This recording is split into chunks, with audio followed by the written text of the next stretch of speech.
Hello everybody and thanks for having me. I'm here to talk about maps. I'm not a GIS expert, but I'm talking about maps from the point of view of a Django developer and Postgres user. I want to start with this picture. I took this picture in a beautiful place in Italy. To be more specific, I took this picture in Abruzzo, in a natural reserve, and it's the region where I live and work. But first, a little bit about myself and what this picture has in common with maps. So I'm Paolo Melchiorre, I'm Italian. As you can see, I like the sea. I took this picture in the very same place of the previous one, and I always loved taking photos during my travels. I'm a computer science engineer. I'm graduated to the University of Bologna, and my thesis was about free software. I discovered free software when I was at university, and the first free software I started contributing was a photo organizer. At the time I was able to share my photo with my friends and also to share a primitive web map. I can upload a scanned image of my of a map and I put manually some photo on it. Was a very bit basic, but it worked for the time, and we are in the pre-Google Map era, so a long time ago. After university, I started using Python. In my job, we used Plone. It was a Python-based content management system based on SOAP and its ZODB object databases. After the time, I started needing some relational database, and I found that the best choice for me was Postgres. And then I started searching for a Python web framework that can use Postgres. So I found Django and started developing with Django. In my research to find a good web framework, I found that Django already have a... It's not working? Okay, no problem. I already had some compatibility with geographic system. So I read all the GeoDjango section of the Django official documentation.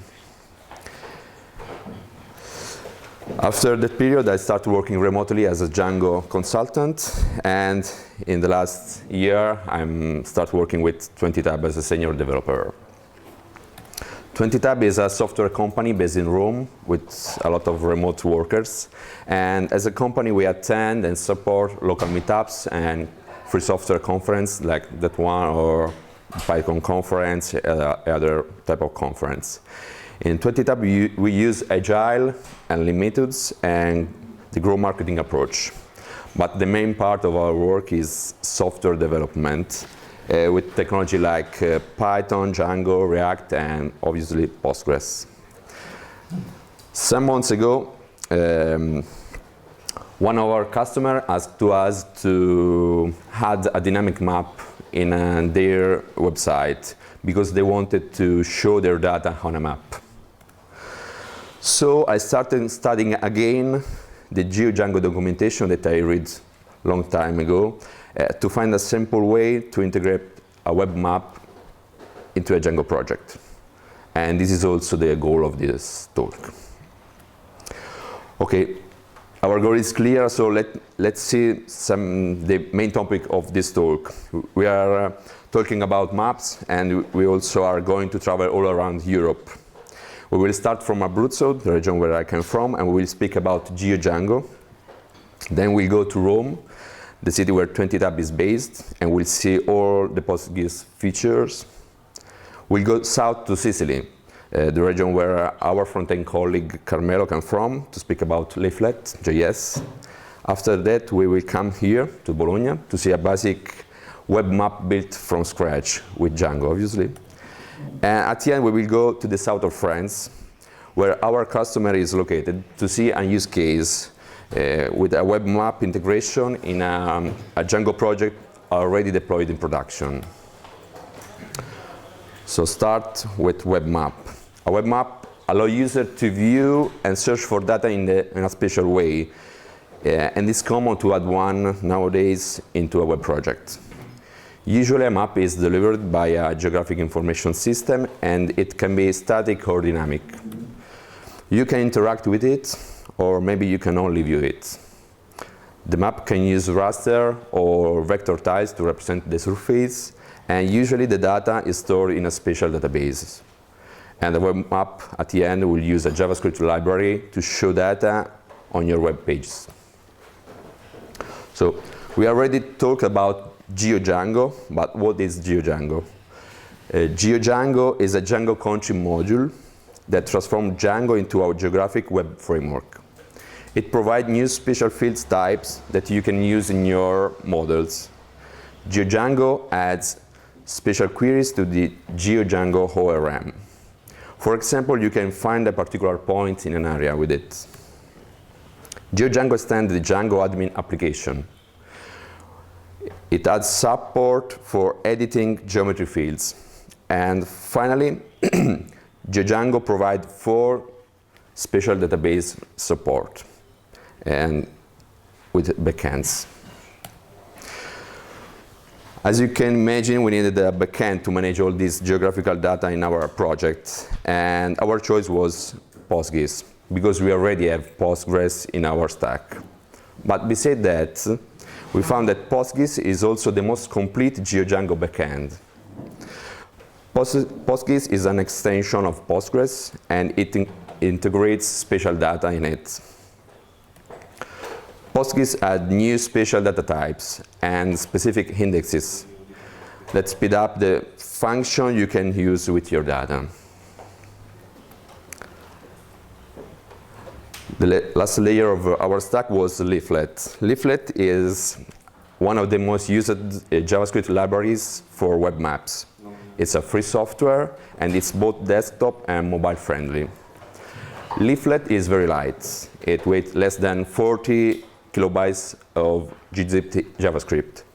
It has a very good documentation that you can read online, and is also simple to use, and it performs very well.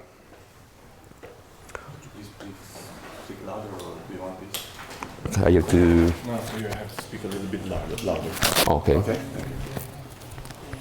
I'll try to speak louder. Okay. So, now we are going to see an example of a basic map integrated in a new Django project. We are going to use a basic Django project from the Django official documentation. We are seeing an extract from a blog application in the Making Queries section of the documentation. If you already search in the documentation, you have find this type of example. We have an entry model with an headline and a body text field, and the entry model is represented with its headline. So here we see the SQL code generated by the Django ORM, and it's run on Postgres, which creates the tables for the entry model. It's something you can see if you want, but otherwise the ORM do all the things for you. After installing all the required system packages, the first step to add the web map in the blog project is to configure the setting files. We need to add the GeoDjango module in the installed apps. Then we have to update the default database engine and use PostGIS instead of Postgres. To use the PostGIS module, in our example, it's necessary to create its extension on your Postgres database. To do that, we can generate an empty migration file for the blog application, and then we can use the create extension function from the Postgres contrib module. And here we have the SQL code generated by the Django ORM, which creates the PostGIS extension, and if it doesn't already exist. After the PostGIS activation, we can add a point field in our original entry model to store a valid location. We also added a lat long property to the entry model, sorry. It's useful to have the coordinates of our location in a list form to use after in Leaflet.js, as we can see in a few slides. And here there is the SQL code generated by the Django ORM. It adds the new not nullable geometry column, and it also creates a GST index on the point column. Now we can add a location to all our entries using the Django admin. We're going to use the OpenStreetMap GeoAdmin class. We have defined an admin section for our entry model, as you can see here. And in this example, we have set only the default values for latitude, longitude, and zoom level. This is the point for this conference.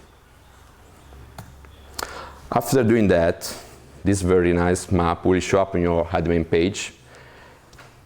To render this widget, GeoDjango used the OpenStreetMap street data tiles and the OpenLayers JavaScript library.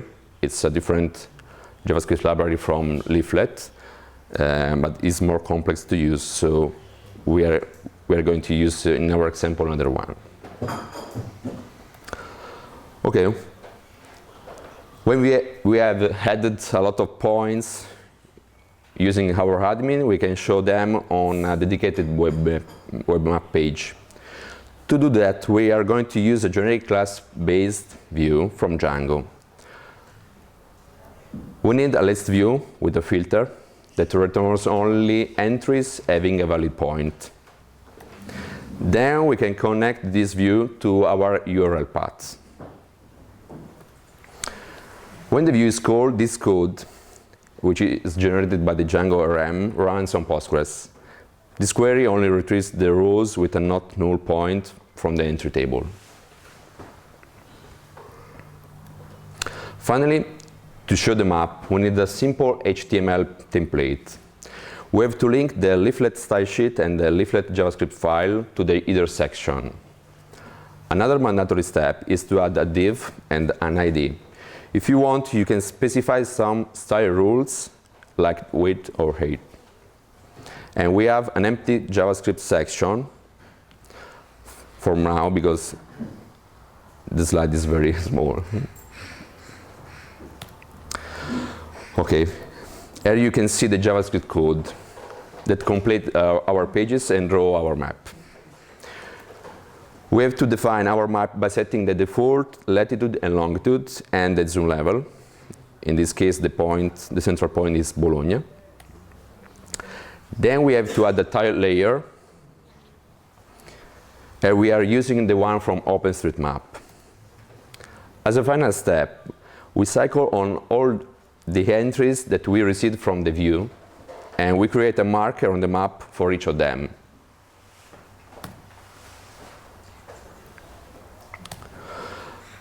This is the final result of this step. You can see this web map page. As you can see, we have a marker for the location of this conference. And we have reached with this step the goal of adding a web map in a basic Django project.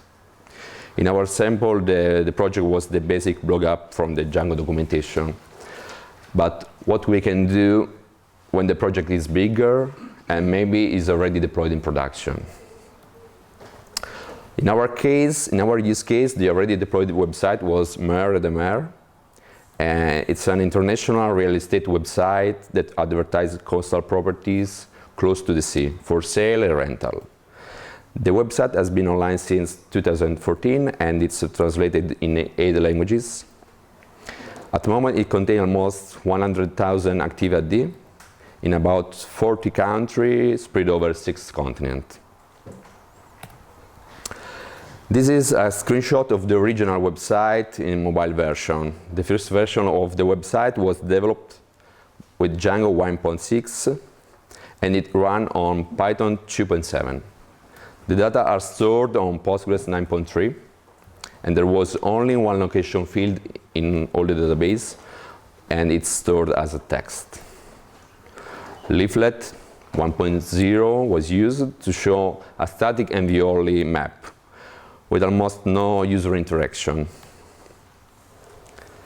This is a screenshot of mobile version after our introduction of the interactive map.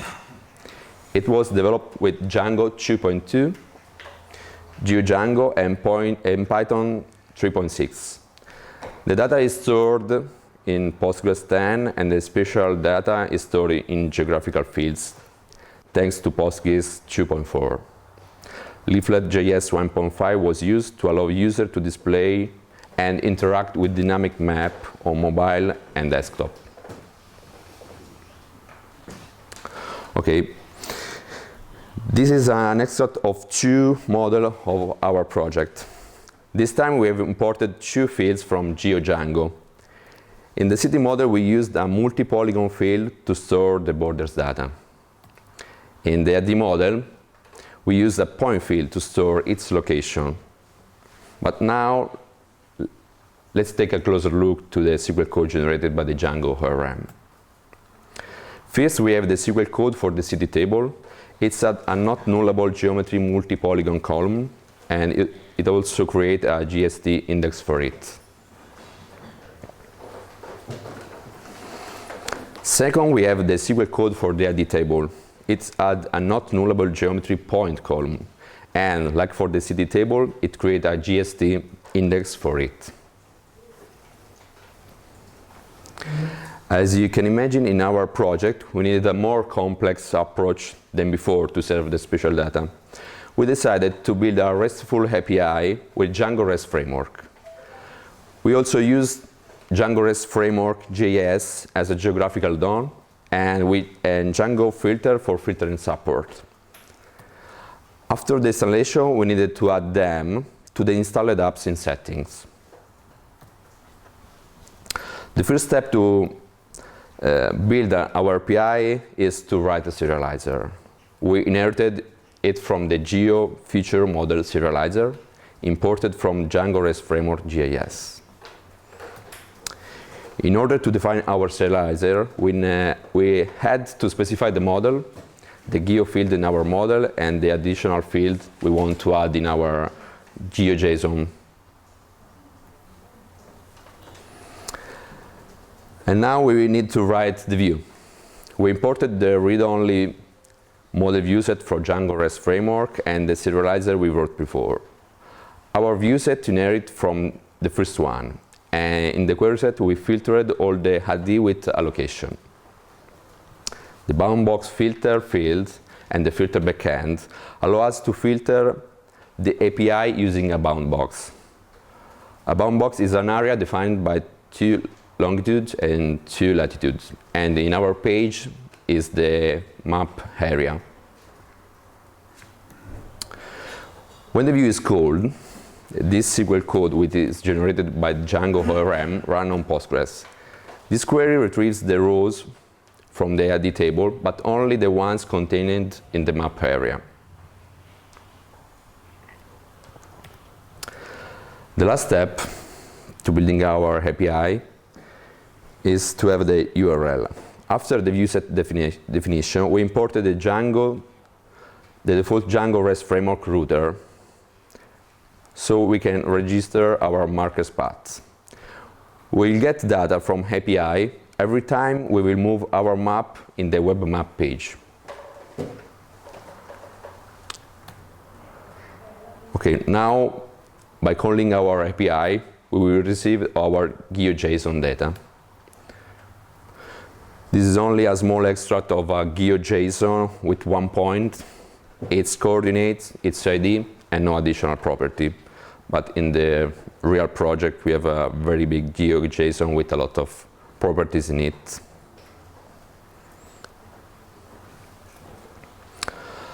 Okay, after the coding part, I'd like to show you a screencast of the interaction with the map in the website, because the new version is not deployed yet. I'll try to start the video. Okay. Okay, as you can see, we have a list of agli and also a cluster on the map, and they are connected because you can see the highlight when the mouse passes over it. We have special queries to retrieve all the backend clustered points, and also a filter in a relational way. You can filter using different types of parameters like prices, also the type of the properties. As you can see, the list on the right and the cluster on the center, updating at every change of your filter.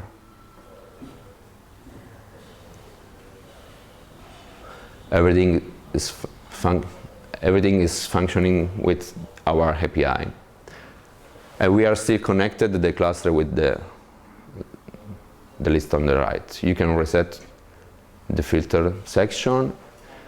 We have also an autocomplete input field, and it starts working after the third characters you write in it.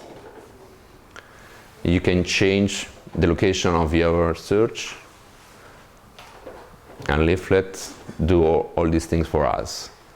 With the data in our GeoJSON, your pop-up is rich with a lot of information, the same you can see on the right. And every time you move your map, another query starts. And also, if you move your map, you can retrieve other IDs.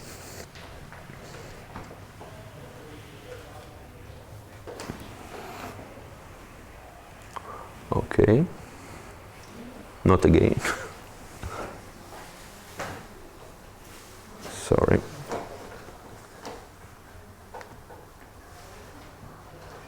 Okay.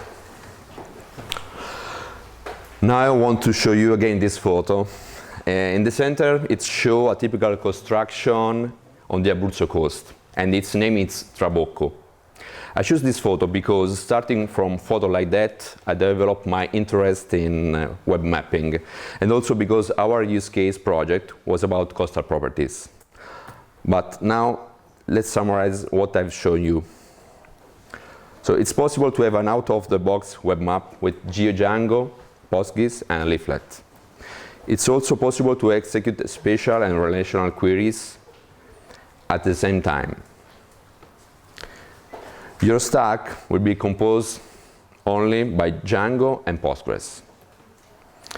Thanks to this solution, we are able to implement advanced features like backend clusterization, administrative levels, and dynamic spatial entity.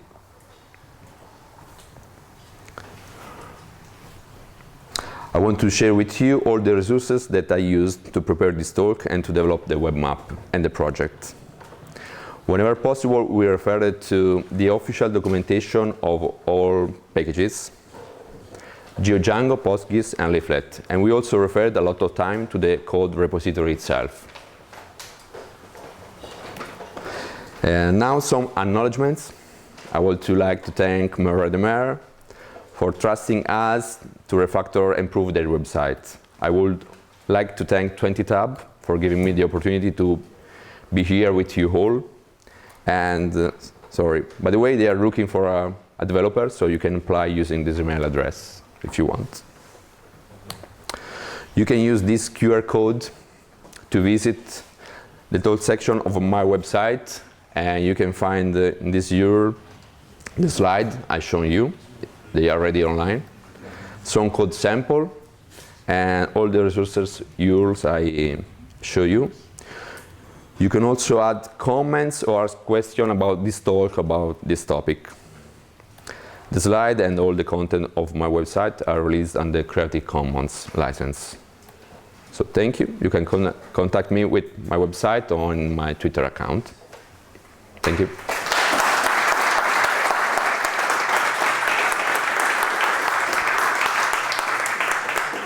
Thank you, Paolo. We have some time for the question. Any question? Okay, good. Yeah, that's all.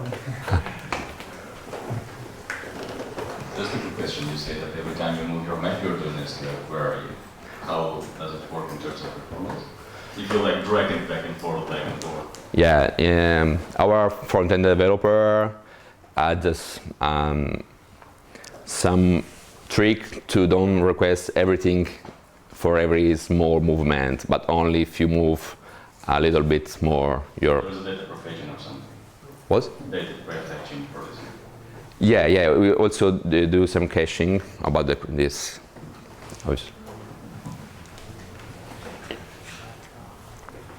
Any other questions? Don't be shy. You are hungry. Okay. If you want to talk about the subject, you can find me also after the dinner or during the dinner if you want. Thank you.